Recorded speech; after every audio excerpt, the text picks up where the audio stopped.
ఛానల్కి తిరిగి స్వాగతం అండి. ఇప్పుడు మష్రూమ్ రైస్ చేయబోతున్నానండి. మసాలా కూడా ఏగిపోయి రెడీగా ఉంది.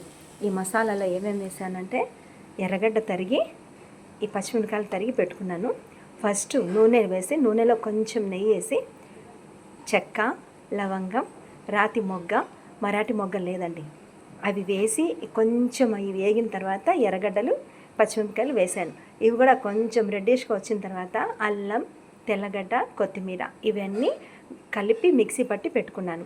టమాటాలు కూడా బాగా కట్ చేసి మిక్సీ జ్యూస్ చేసి పెట్టుకున్నాను. ఆ తర్వాత నూనెలో అవన్నీ వేసేసి, ఇదిగో అవన్నీ వేస్తే ఇలా తయారైపోయింది.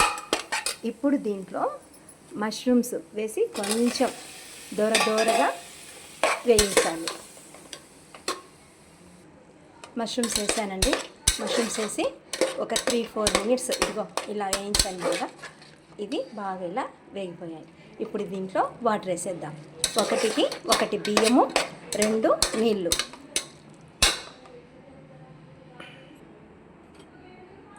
ఇలా వాటర్ వేసుకున్నాక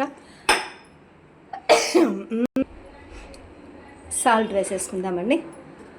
సాల్ట్ వేసుకున్న తర్వాత ఇవి బాగా కాస్తామంటే ఎక్కువగానే పెట్టి, ఈ నీళ్ళు బాగా మరగాలండి.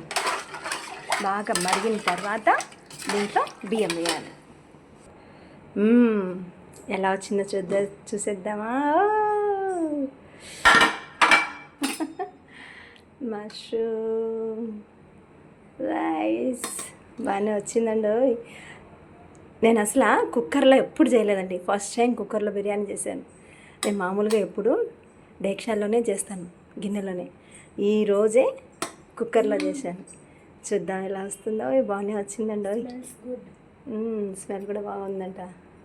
ఓకే, బాయ్ అండి. Have a nice day.